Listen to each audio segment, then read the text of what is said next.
price of medicine. Hi, and welcome to Medical Malfunction. This is going to be a little bit of a fun one, but it's going to be a thinker. So I'm going to go through a few things that as the year winds down, different companies do this differently. But I want you to be thinking about it and documenting as you go. Really think about these things because this is the time of year when shit starts to get extra shady. Whether they're looking to do something to you, for you, with you, about you, whatever the case might be, you need to be ready for it. So, I always talk about how this is not a clinical advice show. It's not. Um, It's not a legal advice show either. I am not an attorney and I don't plan to be, but what it is a patient experience type of thing. And so, what I want to do is give you some things to think about because some of this advice has come from attorneys, some has come through just pure. What I'm going to do is I'm just going to focus on the current situation. I think that's probably the best way to do it. And if you have any questions, any follow-ups, anything I can try to get an answer for you, I'll just kind of tell you how I've done it over this time. I will always respect privacy. I will never disclose who you are, what company you work for, just like I don't do that for myself, because I think it's important to maintain anonymity, just like I think it's important to keep your personal and any kind of health information, any PHI, but also whatever personal information that you have to yourself, because anything that you share in the workplace can be used against you, so to speak, and it will be. I've seen it a lot. I've seen it a lot in my roles as, I want to say, communication support. I've seen it in my role as HR communication support, and I've surely seen it. This next year will be 30 years that I've been doing corporate health work, whether it's on the carrier side, provider side. I've done lots of other things, as you know, but maybe you don't know, but I will say this much. I have seen some things. So I'm going to focus on this situation. I'm going to focus on my current diagnosis and the breast cancer diagnosis. And I want to share one thing that Mia shared with me too, even though we lost her. Oh, I wish she was here to tell you this story herself, but she isn't. So I will keep it together and tell you what I do know about it. Let's start with the most important thing. Human resources, HR. They're not there for you. They're there to protect the company. Let's be very clear about it. You may have someone in HR who's helping you with let's talk mostly about FMLA and job performance, documenting job performance around, if you have a chronic illness, whether you're using FMLA or you are not using FMLA, I probably think you should be, but that is your choice. It's just extra job protection. And sorry, there's a reason it was implemented. I know I've never been a big fan of it either, so I understand if people don't want to do that. But especially if you're not doing that, you really have to think, because remember, we've talked over the course of these videos about companies being self-insured, which means if you're a high utilizer, you are an expensive employee, more expensive than the person who sits next to you and only, wears contact lenses versus, they're going through triple negative breast cancer, right? Big difference. And so one of the ways that they definitely will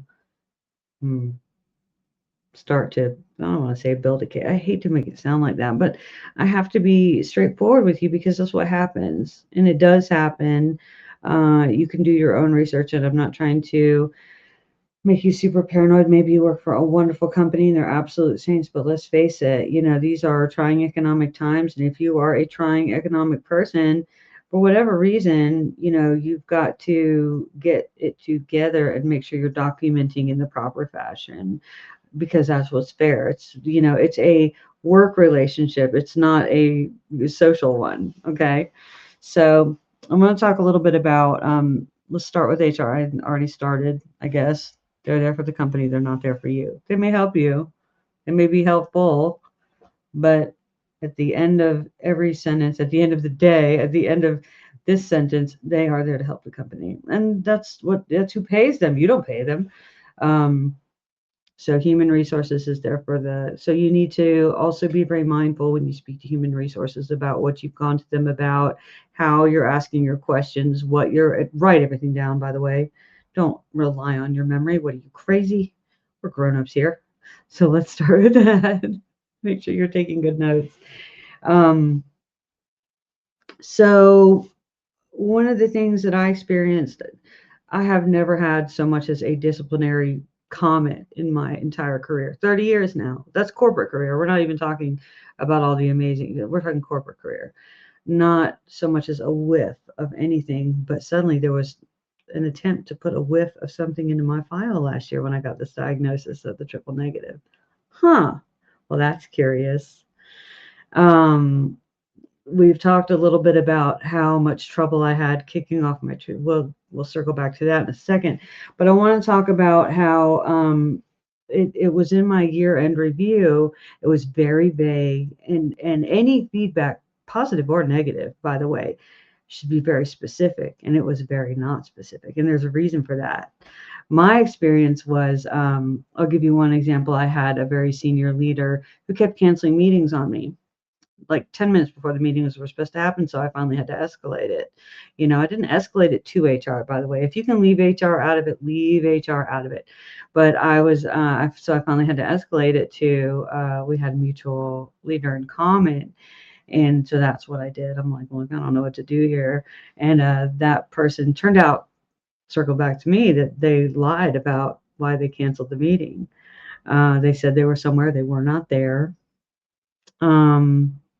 Did not have to know this information, but the fact of the matter is, I was going through cancer treatment and just could not get a meeting with this person, and I needed it to do a project.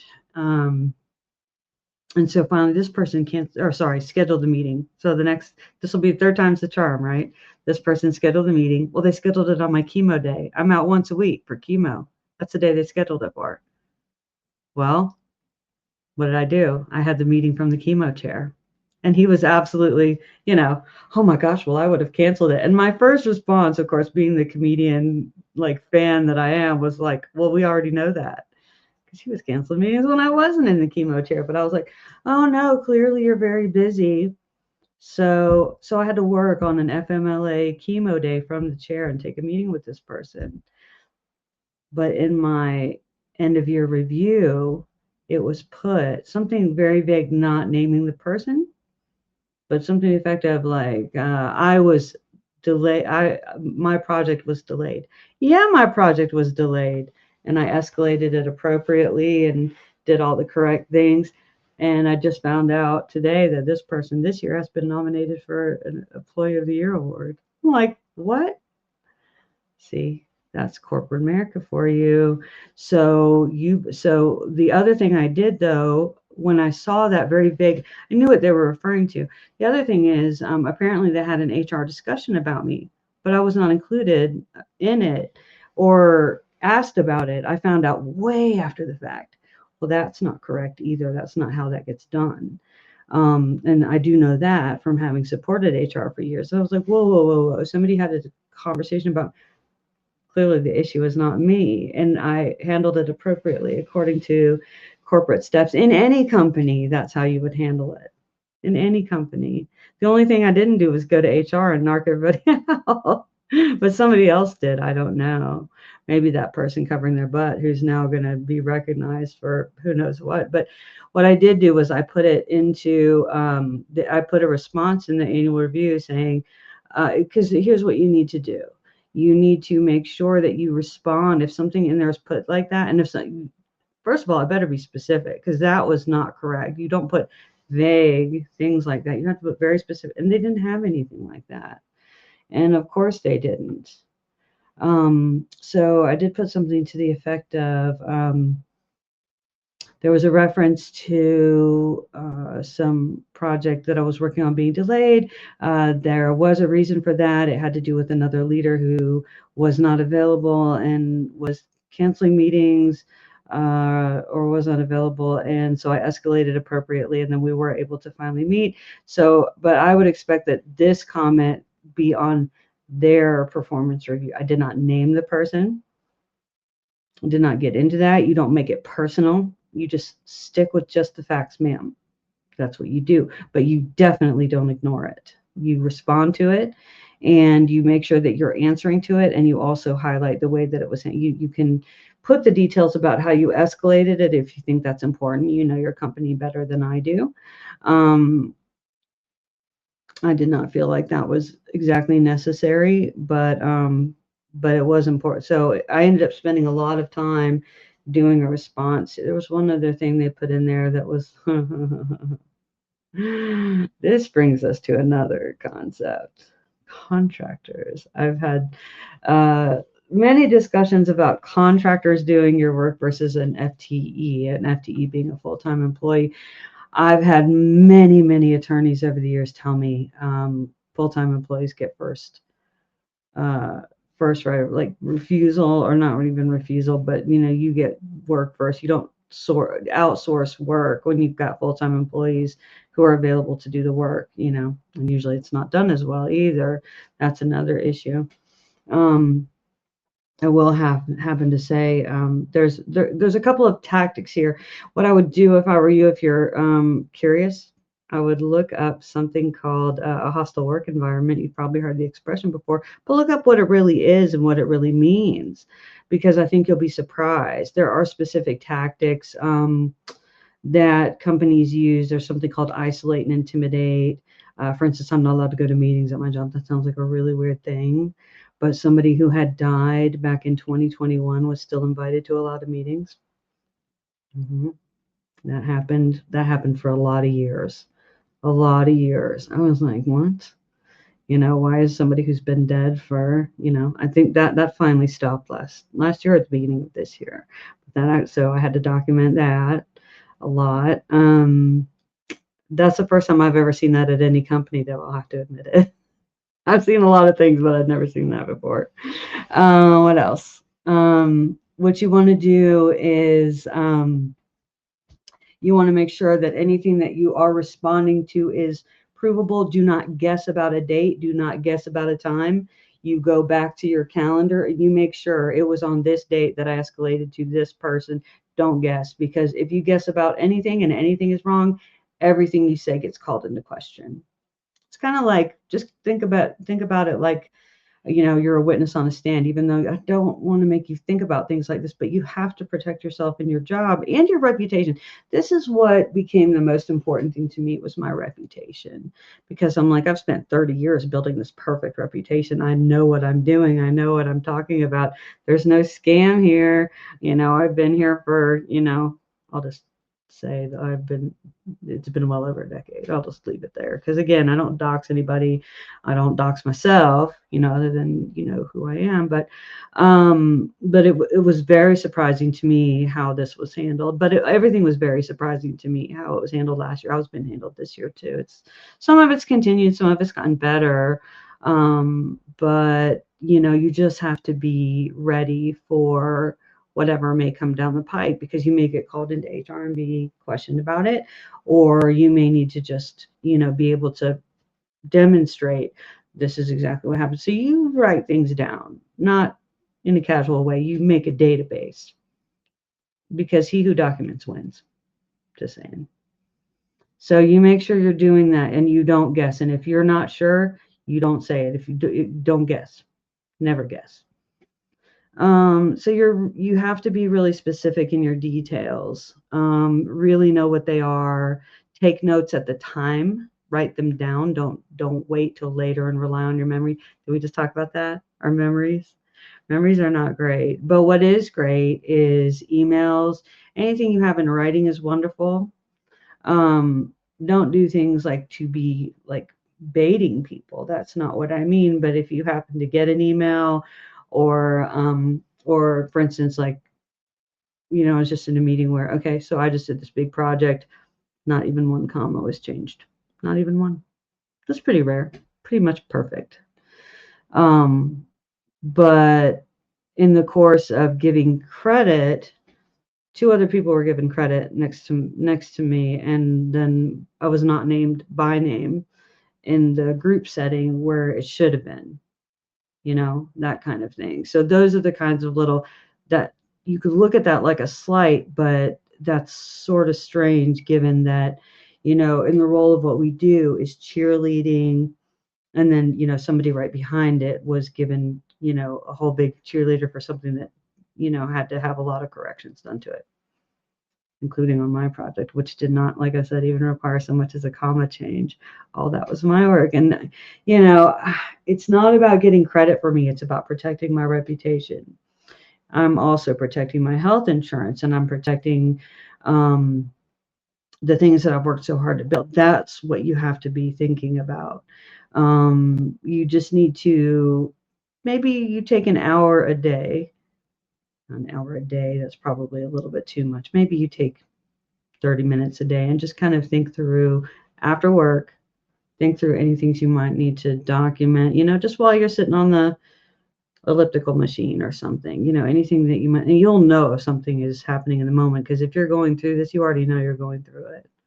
But if you're not paying attention, you may not realize and you may not see it coming. That's why I recommend that you check out the meaning of a hostile work environment, because you may be in one from a legal perspective and not think of it that way.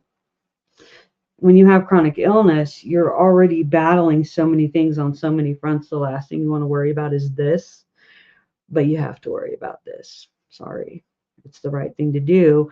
And so that brings me, let's talk about something positive for a second. The other thing you want to do is you want to put lots of measurable results into your annual review. You want to put things that are not just like, oh, I was so great at this. No, everything needs a metric to it. You don't guess. You're like, no, I did 27,000 different customer calls. Oh, I resolved 14 different issues for, this level of care. I did, measure it. Always measure it. I completed, if you work in retail, I worked, or I have no absentee issues. But here's what you don't do. You don't talk about your illness. You don't say, well, I was sick so much, but I didn't miss any work. No, you never refer to your illness. That does not go in your performance review, in spite of my no. You operate as though you are perfectly normal, because you are perfectly normal, typical. I hate to say normal, I mean typical. And you do your review that way. You don't, just the same way you don't want special dispensation in being judged at how you do your job. You might have to take some extra days off because you're getting chemo, things like that. But if people are being incorrect, you've got to be ready for it, because this happens. It happens a lot. Let me just tell you, it happens a lot. And the reason is because you are expensive, my darling. You're expensive. Or, they could just say, hey, they were out for a few days. They were out for a few. You don't know, but if you're in it, you know it. So just get ready for it. And again, the more you can leave HR out of it, don't be a problem. If you know something is becoming a problem, you may need to make them aware. We talked about Mia. She joined us on here, and unfortunately she passed very unexpectedly, so we weren't able to get into this part. She wanted to really talk about it. In her case, she had some actual bullying going on from her manager. And I mean, clearly she was sick. She is no longer with us. It was no joke. She was really in a struggle, and she ended up going on permanent disability. But even when you go onto permanent disability, it's kind of unusual how it happens, because if you have this benefit with your job, which you need to hold on to, you don't get terminated from your job. So you're not working, you're not going into the office, but you still have to maintain a relationship with that employer and that organization, perhaps. Not your manager, though. Nothing like that. So you will be relieved if you've been having issues, if your manager has made things difficult for you, that will be something that will go away. And if your manager is making things difficult, that means breaking the law. Okay. Now, in her case, she actually had some bullying. I was specific about that word because it's not a word I use very often. but her manager was doing it. Her manager was putting it into the online communication system. So it was being documented and things like that, but they couldn't really do anything about it either. At least her organization didn't. The HR person was not helpful in resolving it. And that just sort of added to her, medical stress when you've got a manager who's making things difficult. I will admit there was a point when I was going through, when they kept delaying signing off on my FMLA. I thought my manager was denying my FMLA absences. I really did, because the timing was just too bizarre. Like, we would have a meeting and then suddenly I couldn't go to my doctor's appointment because the denial of the absence would happen within 30 minutes of me having that meeting. And I'm thinking, I just told you about that. How did this, but it really was the vendor. So I will say that it really was the vendor, and the organization has resolved that issue, because apparently a lot of people did have issues with this particular vendor, who I'm not going to name, of course, because I don't dox.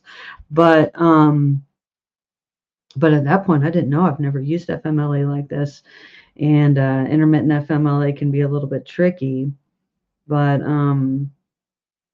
yeah, I was thinking, oh my gosh, so then I was just really not trusting my manager at all. That person is generally a nice person. I'm not saying they're the brightest bulb in the box or anything, and who knows about this stuff, but it was actually the vendor that was doing it, which was not good either. So believe me, I was documenting things. And so when I found out HR had this meeting about me, which had nothing to do with anything, it was pretty shocking to me that anybody would have a discussion to talk about an issue and not talk about the person who is the issue, to find out what happened with this incident. As you see, as a specific incident, the person involved should have been included in the conversation, because I could have said, okay, here, because I already had all the dates written down and how I escalated it, how I handled it. And all that got resolved, and they would have been my organization would have been pissed to hear I did a meeting from the chemo chair. It's quite illegal. But I did it anyway, because if I didn't, I don't know if I'd ever gotten that meeting and that project done. So that was my bad, but it was my choice. I'm not sure I feel like I had another choice, but that's what I did. So anyway, so there's that. But then to see it in my year end, I was like, whoa, we're not doing this too. So that did get remediated in some of the text as well, because again, I had all on this particular date in this, and it was going back, a few months, I had dates, times, I had everything, and I put it all in there. Only thing I didn't do is name names. But I did say I expected this would be on this person's performance review, not mine. I was specific about that. So here I am, clawing for my life, and clawing through all this work I've got to do, and somebody else is making it difficult and lying and getting caught, And so that was pretty shocking to me. Like I said, I've seen a few things in my day, but that was not that unusual, I guess, really. But yeah, I'm a little bit perturbed at what I just heard a few minutes ago. I admit it. I can be petty. I don't think that's petty. I think that's fair. Um, but yeah, the HR meeting, though, that happened, I was not included, whatever. I found out about it later. But when the vendor was behaving badly, suddenly I had HR reaching out to me, go, we want to help you with your FMLA issues if you want it. And suddenly I had an assigned top level HR person helping me with my FMLA issues, which I had been having for months and months and months. I mean, they turned off my FMLA one week before my chemo ended. Remember this from a prior story. They turned off. You can't, like, my chemo was 12 weeks, and we had done that FMLA at the beginning of it. But my chemo was even delayed because they kept denying my absences to even go for the pre-appointment for the chemo. So it was delayed at least 2 weeks for that. The doctor had to break their own not hospital policy, but their own office policy, just to get me in there, because my own job kept denying me to be able to go to a single doctor's appointment to learn how to do the chemo. It was like that. It was pretty dire. So the fact I'm still sitting here today, sure, it was causing me a lot of stress, but it could have literally killed me. Yeah, because I've got a very aggressive cancer. Every day counted. And my job made it very difficult for me to get the chemo started. Very difficult. I'm not saying they've made it much easier now, but it's certainly a lot easier now. And they're finally going to change vendors as the year rolls over. So we'll see how this goes. Yeah. But I didn't know at the time who was pushing those buttons. I had no idea. And I'm not a liar, so I can't say, oh, I'm just going to, I don't even know what I would say. But they did not seem to want me to go get that chemo. I tried. It took us 3 or 4 tries till I was finally able to, and the doctor's office had to package it as a dual appointment for me to do it. And I still had a couple that they denied. Still got multiple doctor's appointments that they just did not approve. But I had PTO time, so it is what it is. So don't forget you've got your PTO time. You don't always have to use your FMLA time. I mean, you should do both, but that was a big problem, big stressor. And all I could do was eat it. That's all I could do. And then when they turned it off, though, that was really shocking. So anyway, so I'm going to show you one little resource. Yeah, the bullying thing, the manager bullying of Mia thing was really strange that they could not get that resolved. But some managers just really don't care if you're sick. They just want to meet their metrics. They want to do whatever. They've got somebody on the team who's a problem, whatever it is, however they look at it. People are people and they don't care. So you just have to remember that. I find it very unusual given, the type of business that I work in, but she was more in a financial services, so I could see that being, but honestly, it really doesn't matter. And sometimes health, companies can be the worst at these things. I will tell you that. But it was really embarrassing for the organization, I thought, because let's just say everybody knew who we were, and I just had to keep going back to clinical care, and our physicians are wonderful, and they are. This is a business decision, this is a business problem, whatever. What are you supposed to say to these doctors who are looking at you going, you need to call a lawyer? This is crazy that we have to keep doing that like it was like that. When you've got nurses telling you that, you've got a problem. I did not do that, but I'm just telling you. It's very important that you understand what the issues are, and it's very important that you handle your year-end things as though you have like nothing going on, because maybe you've got something that's going to be going on for a while, maybe you don't. I know I'm still, I'll do a separate issue about my medicine and where I'm at with it, but these things are very difficult to resolve. They shouldn't be. The laws are very clear. Oh, let's talk about the laws. Let me add this real quick. It used to be, I would have recommended you go to SHRM, which is the Society for Human Resource Management. They just got in trouble for something though. They did. It was a discrimination case. But really the reason I wouldn't send you to SHRM in general is because a lot of their materials you need membership to access, and that's not great. But here's the government website that has to do with FMLA general guidance. There's even a podcast. There's not that many, which is why I made this one. But there's one about employment law that talks somewhat about FMLA, intermittent and regular. Intermittent is the one that gets really, I think, a little bit more dicey, only because, hey, I don't need to be out. I'm not having some big surgery, but I'm getting chemo once a week. And that's not even, the case for me at this particular moment. But, when you're doing things like that, or you're having, like I know plenty of people are in kidney dialysis, things like that, and I know plenty of people that some of their employers are great about it, and some of them are a whole pain in the butt about it. Everybody's different. Every company's different, but the law is the same. This is the federal law. The FMLA is the federal law. And I started to talk a little bit about the contractor deal. Now that can vary state to state, also profession to profession, because you've got perhaps collective bargaining type of organization, like you've got unions. State laws vary. In Florida, I'm in a right to work state, for instance. And in other states, you may not be like that.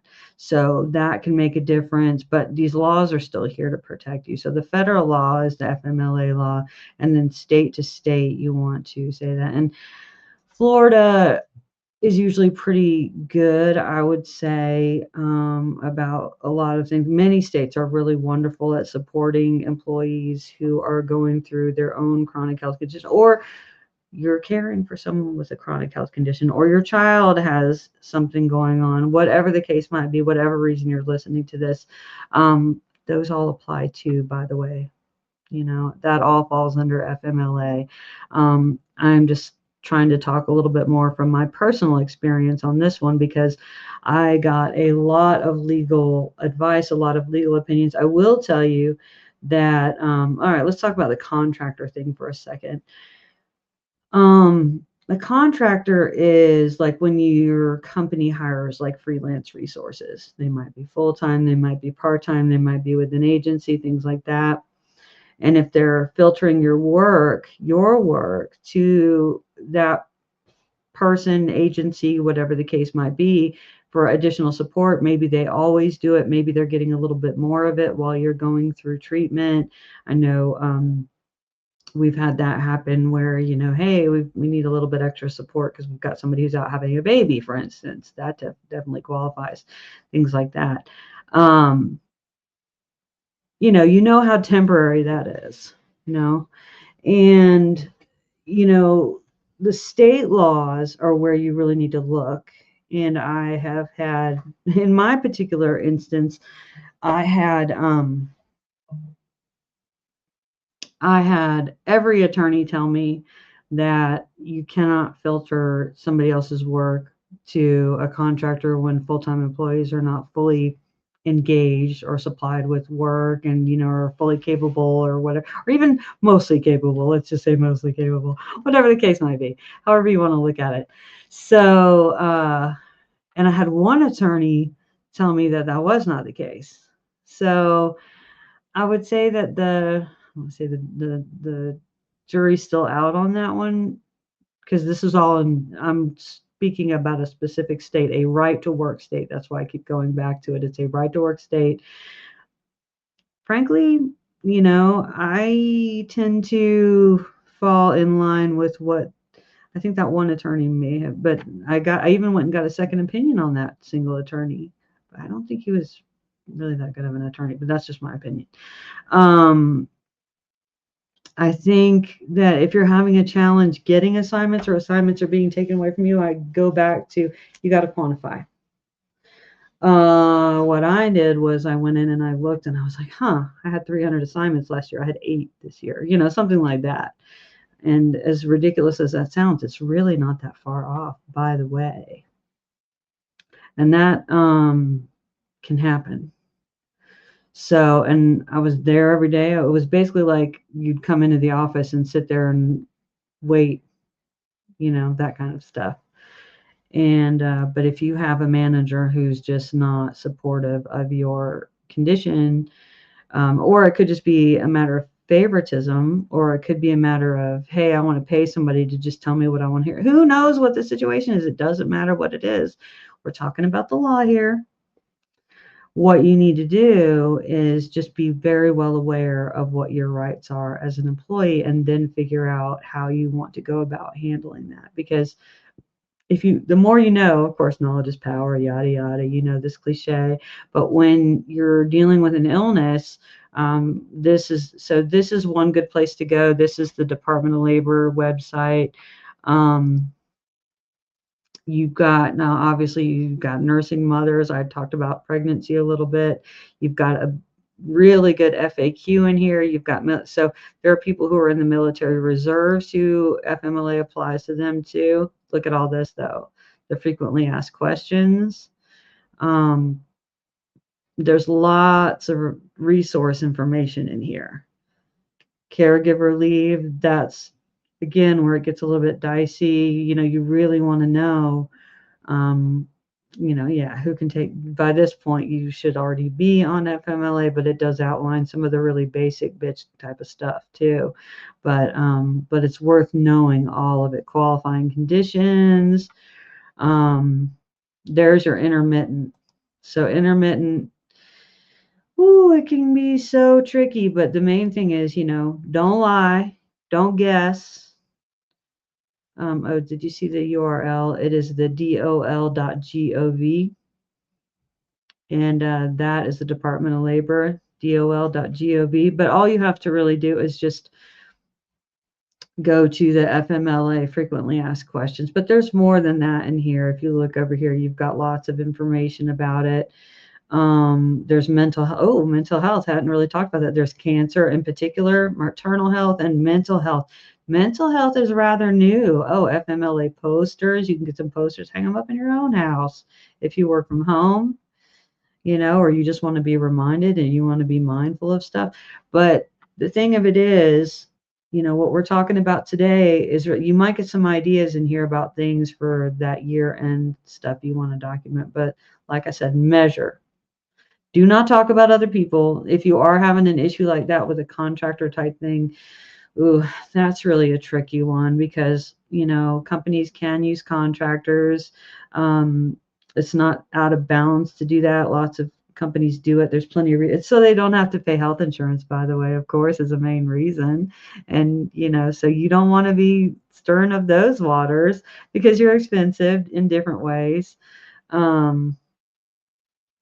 But this is what I want you to understand. The same reason I say, you don't have to tell everything. You might have to disclose some things you don't want to.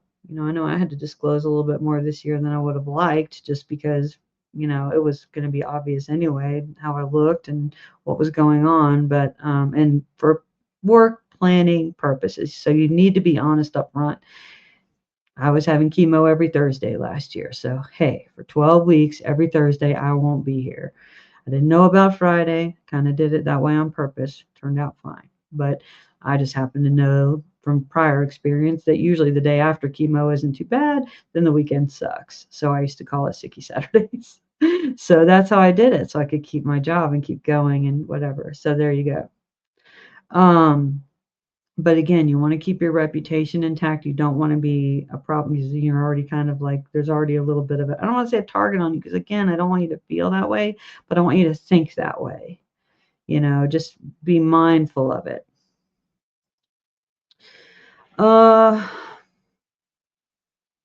Yeah. And do not reinforce your illness. Do not discuss it. If you feel the need to say something about it in your annual review, you could say, in spite of some challenges this year, you could say something like that. So you could acknowledge it and then take some ownership, say, I know that, if you have a temporary illness, like, okay, well, I didn't have chemo this year. I've had Keytruda going on and I had some other stuff going on, but, things that were a little bit easier to do, perhaps, I could say, there's going to be, I expect things will be improved next year. Or if you have a condition or maybe a parent that's going to be with you for the longer term, say, you can find some language that's going to say, I expect, or don't reference it at all. But I'm just saying, if you feel like you really have to reference it, there could be a reason for that. Do some research and figure out how to reference it in a way that's going to be safer for you. But I think it's fine to take some ownership. It's kind of like when you're setting your goals, you want to say, oh, I was great at this, but I need to work on this. Think of it like that, so kind of do 2 in 1, especially like in my case, where I had to kind of rebut some things, which I was not expecting to have to do. I'm like, wait a minute, I was going above and beyond in my situation, in my mind, but it looked like they were trying to kind of work the situation to look a different way, but I knew it wasn't that way. And thankfully I had lots of documentation because I tend to work that way. I tend to think that way. It's just who I am. And I also am very metric-y. I tend to measure things. I can say I did this many of these. I completed this many of those, whatever. I can almost on any given moment answer questions about what I've produced and where I am with things. And if there's a question about any issue, I can respond to it intelligently and with a good amount of reason. Not reason like excuse, but reason like rational what's not justification, process, explanation. That's the word I was looking for, explanation. So, but all you have to do is ask. I'm not saying anybody would, because apparently sometimes they don't, because that happened to me. I was surprised. Oh, and I think that, well, yeah, I won't even get into it. It doesn't matter. But the point is, make sure your stuff is measurable and countable metrics. Um, Not just, oh, I did a great job. No, you've got to do better than that. Just like you've got to do a little bit better than everybody else when you've got a situation that requires FMLA. When you're there, you need to be going above and beyond. Same with your performance review. It needs to be above and beyond. It's not just ticking a box. You need to have stuff in there that's solid. You need to have really good information in there that you can, and stuff that's provable, and don't guess. Never guess. If you're not sure, leave it out. Or you could say, hey, this happened on this, if you're going backwards now, just, you should be able to work it out though. That's what emails and phone logs and whatever is for, but don't guess, because that can, you don't want your credibility ever questioned, just like you don't want your work ethic questioned. You don't deserve that. And if you do deserve that, then don't keep working. If your load at home is too high or your illness is too much, figure out how to make, your lifestyle work with less income. That's an option too. And that is a topic for another day. But for right now, I just wanted to start planting the seeds for end of year stuff, because you've got to talk about it and put it in writing, because it goes in right. What is it they say? Say it and forget it, write it and regret it. So in your case, it's not going to be any regrets. You're going to be thinking about what you can do for yourself, and what you can cover for yourself, and what you can present to make yourself look as good as you are, because you kick butt. And I'm so glad you made it. And we've all made it to the end of 2025, just about. And I'm almost up to, next year will be 30 years for me. I started working in healthcare in 1996 at my first Blue plan. That's crazy. That is wild. 30 years. Holy crap on a stick. Okay. Well, enough of that. I'll have an update on my medicine, because, of course, I have some unique, crazy stuff going on with it that I definitely want to tell you about. And but for now, start thinking about what you're going to put in that review and talk about how awesome you are. But prove it. Don't just talk about it. You better prove it. Get that proof together. And keep your eyes open. If stuff seems weird or your gut's going off, you're probably not wrong, and there's a reason for that. People don't think about these things this way, but I can tell you there's reason to. And so just protect yourself. That's what I'm here to help you do. So anyway, time to go out there and get some good medicine and give some good medicine. All right, you guys have a good one.